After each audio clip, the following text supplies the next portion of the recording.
వాళ్ళు ఏం కష్టపడుతున్నారు? 175 మంది ఎమ్మెల్యేలు, 60 మంది ఎమ్మెల్సీలు, మొత్తం 135 మంది. అందులో ఒక గోపిమూర్తిగా తప్పితే 134. ఒక్కొక్కరికి ₹1,00,000 గిఫ్ట్. అంటే 2,34,000 రూపాయలు ఎవరి సొమ్ము? ఏం కష్టపడ్డారో వాళ్ళకి ఇచ్చేది. కష్టపడ్డ వాళ్ళు మనకి ఇవ్వడానికి వాళ్ళకి చేతులు రావు. ధరలు ఆకాశాన్ని అంటుతున్నాయి. ధరలు అదుపు చేసే శక్తి వాళ్ళకి లేదు. ఇన్ని సమస్యలు సృష్టిస్తుంటే ఈరోజు అసెంబ్లీలో మన కోసం మాట్లాడే వాళ్ళు ఎవరున్నారా? ఒక అంగన్వాడీ వర్కరు ఎమ్మెల్యే అయిందని మనం అందరూ గర్వించాం. ఆ అక్క కూడా మన సమస్యను మాట్లాడిందా? ఆ అక్క కూడా దాంతో మరి ఎవరు మాట్లాడతారు? ఇది వరకు మరి అసెంబ్లీలో ఏం చర్చ జరుగుతుంది? తిరుపతి అంగన్ లడ్డూలు ఏం జరిగింది? హెరిటేజ్ పాలలో ఏం జరిగింది? శ్రీశైలం మల్లానికి ఏం జరిగింది? ఇది తప్ప రెండోది లేదు. కొన్ని అలాగని ఎవరైనా చర్చించారా? ఎవరికై శిక్ష జరగలేదు. స్వయాన ముఖ్యమంత్రి గారే తిరుపతి లడ్డూలు పలానా జరిగింది, కలిసిందని చెప్పిన ఆయన నేను అసెంబ్లీలో మాట్లాడుతూ ఆ మాటలన్నీ నన్ను దేవుడు అనిపించాడు అంటున్నాడు. ఏమంటున్నాడా? దేవుడు అనిపించాడంట. అంటే గతంలో మనం నరేంద్ర మోడీ గారు మా అమ్మకు పుట్టలేదు, నేను భగవంతుడు పుట్టాను అన్నాడు. అంటే వీళ్ళందరూ ఎవరు పుట్టారు? అంటే దేవుడు చెబితే వీళ్ళు మన జీవితాలు పెంచుతారు. అంటే ఇప్పుడు మనం ఏం చేయాలి? అయ్యా మహానుభావ, ఒక చర్చికి వెళ్ళినా గుడికి వెళ్ళినా మనం అందరూ ఏం చేయాలి? అక్కడ 3 నాయకులు ఉన్నారు, పైన ఒక నాయకుడు ఉన్నాడు. ఇక్కడ 3 నాయకులు ఎవరు? పవన్ కళ్యాణ్, లోకేష్ బాబు, చంద్రబాబు నాయుడు గారు, అక్కడ నరేంద్ర మోడీ. ఈ నలుగురికి కూడా మాకు జీతాలు సౌకర్యాలు పెంచే బుద్ధి మహానుభావాన్ని మనం గుడికి వెళ్ళి కోరుకోవాలి. అంతేకాదు నాకు చెప్పింది అదే కదా అని ప్రత్యేకించి అసెంబ్లీలో చెప్తున్నాడు ఆయన. నేను అన్న మాటలే నేను అనలేదు, దేవుడు అనిపించాడు అని. అంటే ఎంత దుర్మార్గం! అంటే మనల్ని అమాయకం చేస్తారా ఏంటి?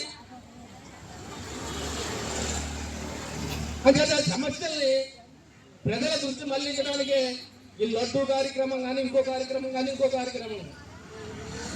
కాబట్టి ఎవరైతే తప్పు చేస్తే తప్పు చేసిన శిక్షించాలి.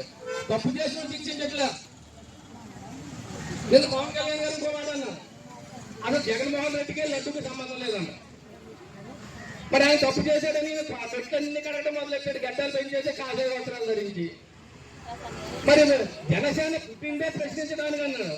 మరి మన రోడ్డు ఎక్కి కార్యక్రమాలు చేస్తుంటే మహిళలు అయింది, కనీసం అసెంబ్లీలో మన కోసం అడిగాడా? మరి గంత ఏమైంది? విశాఖపట్నం స్టీల్ ప్లాంట్కి వెళ్ళి నాకు ఒక ఎమ్మెల్యే లేడు, ఒక ఎంపీ లేడు, ఉంటే ఒక్క తీసేస్తున్నాను అన్నాడు. ఏమైంది? ఇప్పుడు 21 మంది ఎమ్మెల్యేలు ఉన్నారు, 2 ఎంపీలు ఉన్నారు. ఎక్కడైనా అడిగారా? కనీసం సమ్మె చేసే హక్కు చాలా రాస్తుంటే దానికి కూడా మద్దతు పలికారు వాళ్ళ ఎంపీలు. అంటే వీళ్ళు ఎవరి కోసం ఉన్నారు? మోడీకి భజన చేయడానికి తప్ప ఇంకెవరికి లేరు. అంటే వీళ్ళందరూ దృష్టి మన వైపు మళ్ళాలని మనం ఏం చేయాలి? మన దగ్గర ఉన్న ఒకే ఒక ఆయుధం పోరాటం. జగన్మోహన్ రెడ్డి గారు రోడ్డు ఎక్కనలేదు మనం, ఆయన దుర్మార్గుడు అన్నారు. ఇప్పుడు ఈయన ఏం చేస్తాడు? ఈయన తడికొట్టుతోటి పెంచుకోసే రకం.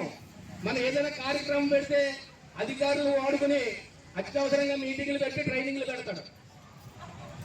ఇంకా ప్రమాదకరమైన వ్యక్తి ఏంటంటే మనం అందరం ఐక్యంగా ఉన్నాం కాబట్టి సరిపోయింది. లేకపోతే స్వాభావికమవుతుంది ఇంకొచ్చి ఎప్పుడో మన సంఘాన్ని చేయాలని ప్రయత్నం చేసేది. ఏ రకంగా మనల్ని చేర్చాలి, బలహీనపరచాలి అనే ఆలోచనతో ఉన్నాడు తప్ప అయ్యో మహిళా సాధికారం గురించి చెప్పే మనం మహిళల సమస్యలు పరిష్కరించాలి. ధరలు రోజుకు పెరుగుతున్నాయి, వాళ్ళ యొక్క డిమాండ్లు ఎంతో మంది తీర్చాలన్నా కనీసం కూడా లేని పరిస్థితులు ఈరోజు ప్రభుత్వాలు ఉన్నాయి. ఇటువంటి ప్రభుత్వాలకి మన వైపు తిప్పుకోవాలా, మన కోరికలు నెరవేరాలి అంటే మన దగ్గర ఉన్న ఒకే ఒక ఆయుధం పోరాటం. అందుకే సిఐడు చెప్పేది, విడివిడిగా చేస్తే ప్రభుత్వాలు లొంగి రావట్లేదు కాబట్టి మనం సమ్మె చేసిన ఈరోజు 6వ తారీఖు 2వ తారీఖు మీరు వెళ్తారు, 6వ తారీఖు సర్వశిక్ష అభియాన్, ఇలా ఒక్కొక్కరు ఒక రోజు మొత్తం కార్యక్రమాలన్నీ కార్యక్రమాలన్నీ కూడా నిర్వహిస్తున్న సిఐటి. అదే ప్రభుత్వం మన సమస్యలు తప్పుగా పట్టించే ప్రభుత్వానికి మన వైపు తిప్పి మనకి జీతాలు పెంచే విధంగా ప్రభుత్వాన్ని ఒత్తిడి తీసుకురావాలంటే రేపు తొలి అసెంబ్లీ కార్యక్రమం కూడా విజయవంతం చేసి, అంటే ప్రభుత్వానికి తెలుసు మీరు అంగన్వాడీకి పోరాటం ఎలా ఉంటుందని, ఆ పోరాటాన్ని మరొకసారి నిరూపించుకోవాలని కోరుకుంటూ ఈ అవకాశం ఇచ్చి మీ అందరి దగ్గర సెలవు తీసుకున్నాం.